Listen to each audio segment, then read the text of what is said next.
officers. But then once nightfall comes, things get a little bit more hostile, and that's when we start hearing about illegal activity, Bria.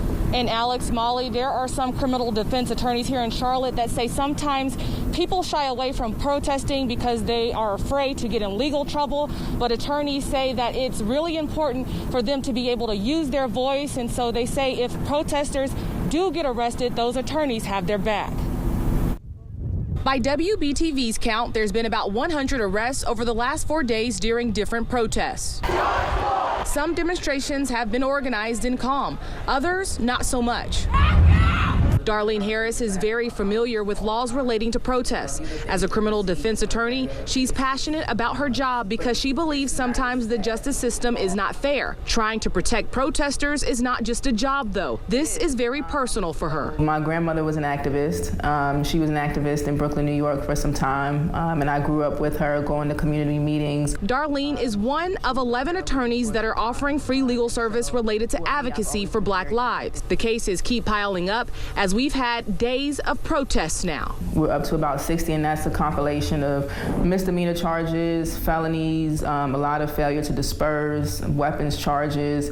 There's been a lot of issues surrounding the weapon charges that have come up, and so, we may have some Second Amendment issues there as well. Darlene says people from out of town are sneaking in with Charlotte protesters. She says that makes her job a lot harder because she has to figure out who is here for the movement versus the moment. Just to name a few, Salmi Brown out of New York was arrested for assaulting an officer. Jenna Cutsey is from Pennsylvania and now faces breaking and entering charges. Zachary Gennard from Kentucky damaged property in Uptown. Darlene believes some, if not all of those people, are opportunists not really protesting. There are definitely people that come in with the intent to paint the movement in a bad light.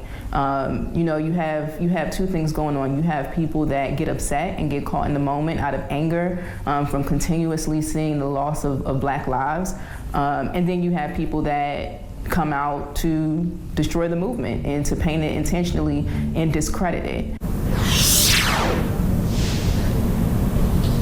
We do know that Charlotte Councilman Braxton Winston was arrested during the first night of protest, and Darlene Harris is the attorney representing him. She would not comment on the case, but she did say that she believes that he was mistreated because of the color of his skin. It's really interesting. We actually heard at one of those virtual city council meetings yesterday, Braxton Winston, that councilman, was asking the incoming CMPD police chief, what could I have done to not get arrested? And the incoming police chief essentially said, when we tell you to move, you have to move. That's how you avoid getting arrested. And that seems to be the problem we've seen the last few nights here, Bria.